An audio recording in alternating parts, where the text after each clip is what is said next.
Somehow they've done it again. Somehow, some way, shout out Jay-Z, these guys have done it again. It is the ultimate heist for Argentina this World Cup. Every single game where they look like they're out of it, they're on the brink, they somehow rob and steal the victory. I mean, look, man, I'm not a hater, but I'll tell you what, I don't think Argentina have played better football over the totality of games than their opponents, right? Even though they're winning games, they're not always the outright better team. However, you don't need to be the outright better team. Sometimes you just need to be good in a moment. And we talk about moments, right? Moments teams are so dangerous.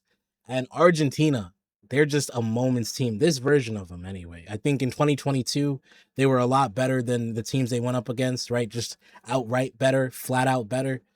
But man, this World Cup, they're just stealing victory from the jaws of defeat at the right moment, just before, the jaws of defeat can really bite down on it. So you know what? Credit to Argentina because that's resilient and that's a heck of a win, heck of a tournament so far. And somehow, some way, these guys are in the World Cup final.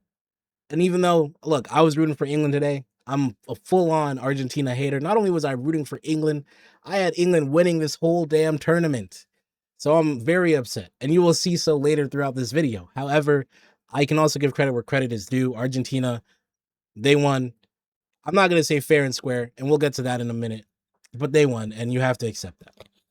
Now, let's bring up the big elephant in the room. But before we do that, actually, make sure you follow, like, and subscribe. We are on the road to 3K. Make sure you tell a friend and tell a friend. I'm getting so amped up here, I'm forgetting to plug my channel. However, let's talk about the elephant in the room, man, because Argentina get refereed differently to other teams in this tournament. I am more than convinced now. I am seeing so much stuff they get away with that other teams don't. And look, I hate to just put the dirty label on teams, especially, South American teams really get that dirty label unfairly thrown at them, right? That stereotype gets thrown at them. But a lot of the stuff they got away with today was pretty dirty. I saw a stat, 7 fouls for England, 12 fouls for Argentina. Somehow both had a yellow card. Both of them. Just one yellow card. How does that make sense? You know what I mean? When you're almost double the amount of fouls as another team and you guys still have the same amount of cards, what are we doing? Like, you know what I mean? And then you're seeing Enzo Fernandez basically playing, UFC out here, forearming Elliot Anderson in the back of the head. And that's not getting a card? Ridiculous for me. That's absolutely ridiculous. You could honestly argue that was a red card. For me, when I first saw the replay, easy red. I wouldn't have argued a red whatsoever. How that's not violent conduct is beyond me. Now, like I said, I'm not going to just blame it on the refereeing, the officiating, because Argentina do get officiated differently, and it's important we talk about it. And it also happened at the last World Cup where they got away with a lot of stuff. However, England still lost this game. Okay, it wasn't just because of the refereeing. England still had to lose this game. Let's talk about the game real quick, okay? I thought England Tuchel came out with a very good plan. I thought they started very well, really suffocating Argentina at times as far as when Messi got the ball, 3-4 people around him. Messi was never comfortable that first half. And I mean, England were playing through Argentina at times. They wouldn't get the last pass right. I remember there was one kind of action where Reece James, I think it was Reece James and Morgan Rogers are kind of on the wing up against the Argentinian fullbacks.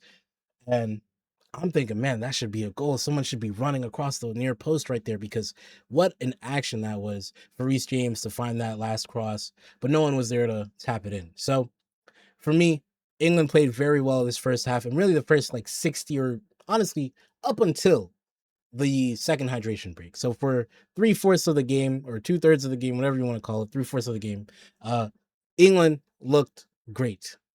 Now, obviously, there were some really good saves, which that's also a reason why I backed England to win this competition. I recall Pickford making a crazy save off of a header, right?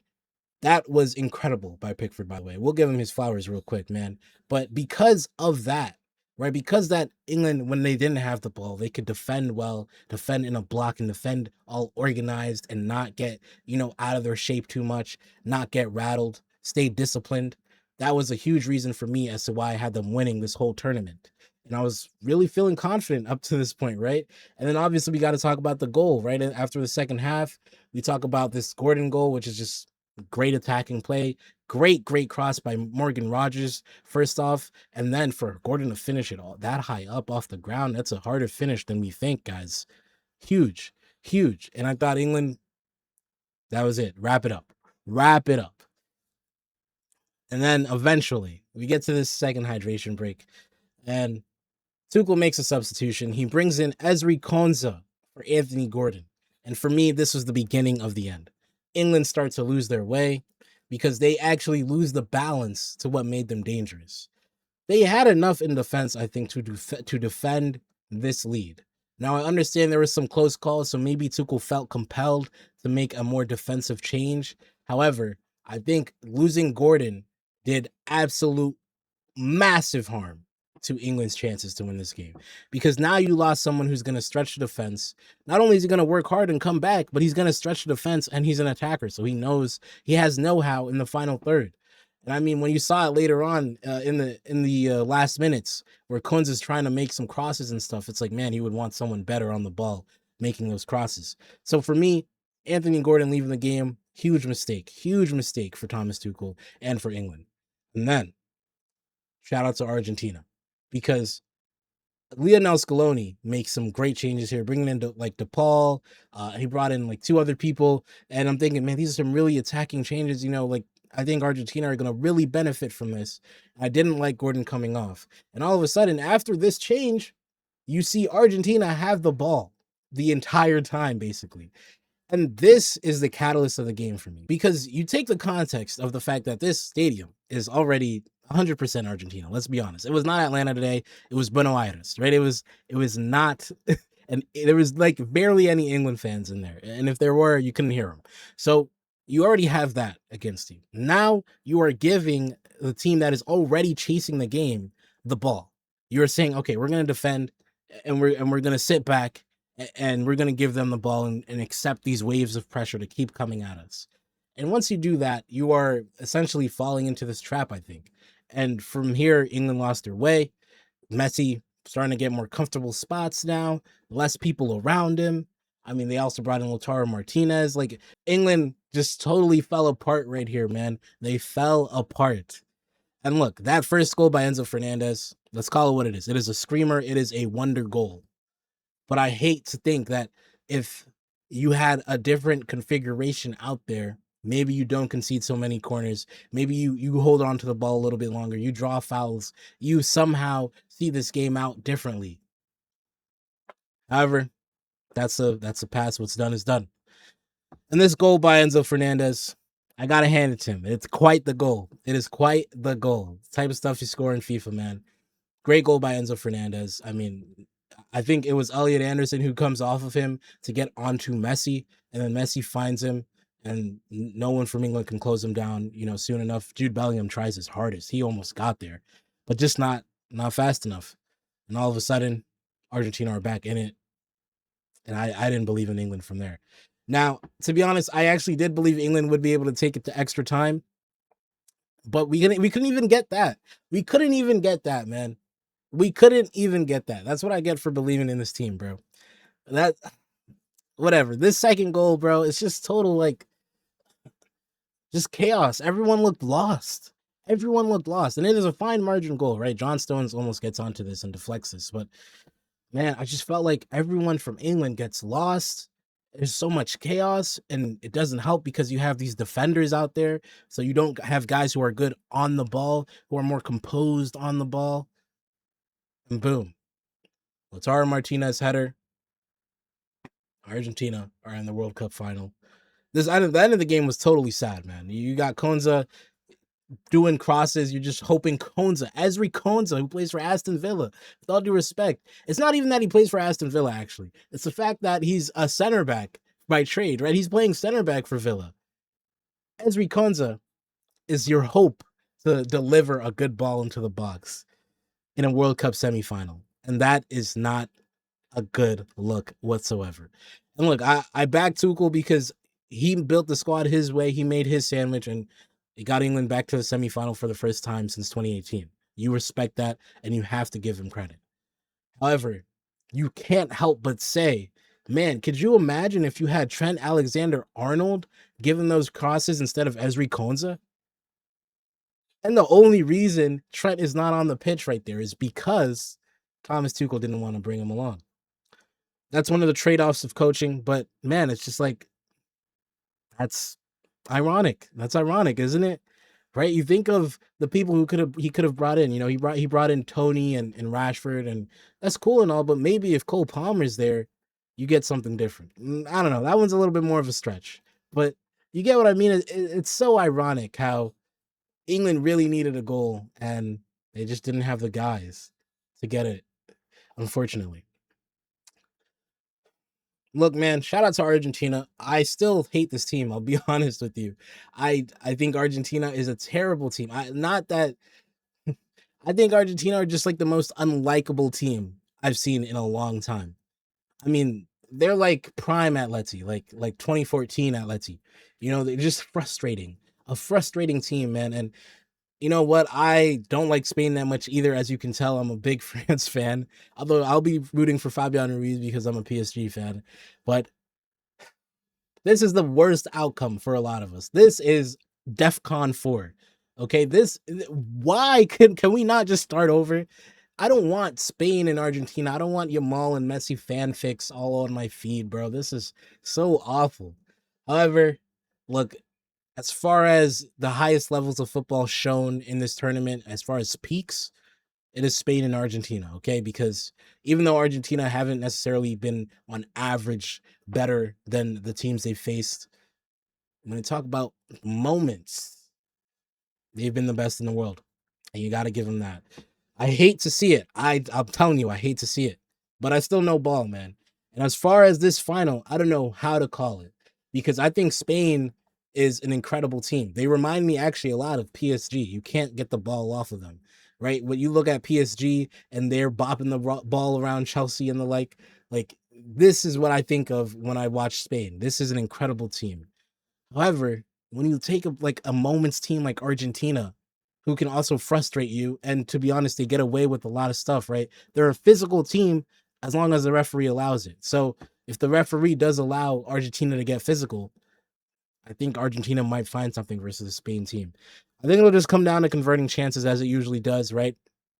Will Argentina be more clinical? Will Spain be more clinical? Because Spain have had a question of being a little under effective as far as finishing, right? They should be having more goals. Even as good as they are and they create so many chances, sometimes they're not finishing. So we'll see what happens in the World Cup final. However, I think, look, objectively, the football being played will be beautiful. As far as the narratives and you know who I'm rooting for, not so much. But shout out to Argentina, man. And you know what? Before we continue, or before we wrap up, you guys know what we do. We gotta look at the outlook, man. What is the future for these teams? Okay, England, third place match versus France. That should be fun. I wonder how that's gonna go down because Mbappe is technically still in the race for top World Cup scorer. So maybe he wants to go and get that, and I think he will. I don't know if England really care to go for third place either, but that could be a fun game because they haven't faced off in 4 years, right? Since the last World Cup. So I think that'll be really fun to see what both of these teams end up doing in the third place game on Saturday. As far as England in the future, I mean, does Harry Kane have another World Cup in him? I don't know. I think this is Jude Bellingham's team for sure. And I think the future is bright for England, of course, because they just pump out so much talent. I mean, London is a huge breeding ground for talent. So I think England will be fine. And I honestly think Tuchel, I don't know what his future looks like, but I think he should stay there, even though he didn't bring Trent and he didn't bring some guys that maybe you would have liked to see in this England squad. I think what he did bring to England was a proper identity and a proper mentality in the big games. And yeah, we see England crumble all the time. This one felt a little bit different, but they not really. So I understand. England always crumbles. That might still be the stereotype around them. That might still be the reputation for them. Somehow, some way, this team always crumbles. But I still think out of all the options, I think you want to stick with Tuchel. Unless Pep Guardiola says he wants to come run England, I don't see a reason to move on from Tuchel, genuinely. Otherwise, for Argentina, you're in a World Cup final. Messi's last World Cup. You got to go out with a bang. I think this Spain team is better than France 2022, so I think the task is a lot higher, a lot taller than the World Cup in 2022. But if anyone can do it, it's got to be Messi and the boys, right? It's got to be Argentina. It's going to be quite the game, man. I don't know what to expect, but look, Argentine fans, you got to enjoy this because this is Messi's last World Cup. And I think when Messi leaves, this Argentine team is going to struggle. I truly believe so because he's just that good of a player. Like he takes them from best in the world to like 10th in the world when he leaves. That's the difference. So we'll see how it all turns out, but enjoy it now because the future is so uncertain for Argentina. And wow, man, what a game. This World Cup's been incredible. I've loved covering it. You guys can follow me on all the platforms at Ollie Footy, but also follow this playlist, man. Subscribe to this playlist if you want to go back and see all the World Cup recaps, see all the things I predicted that ended up happening. I mean, like with France in the midfield, with Spain eventually coming up into their peak form, predicted all of that, just saying. But make sure you guys check it out. And yeah, I don't think I got too much more to add. I'm excited, man. 2 more games to go. What? Actually, there's actually one more thing I want to talk about. What is going on with the Ballon d'Or? Like, if Argentina win the Ballon d'Or, does Messi really deserve the Ballon d'Or?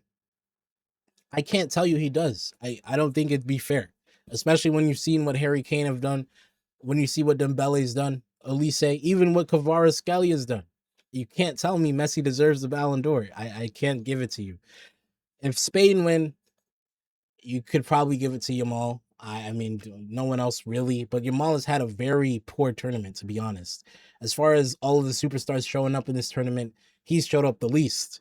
So, I mean, his game versus France was kind of overrated, if we're being honest. I mean, he won a penalty, but he lost the ball countless times too. So, for me, it's a very weird situation with the Ballon d'Or, regardless of who wins actually this World Cup final, because you could argue the top contenders are not in the World Cup final. They're actually in the third place match. We'll see what happens, but very interesting to see how this Ballon d'Or will turn out. Again, thank you guys so much for watching. It's been your boy, Ollie Footy. Until next time, we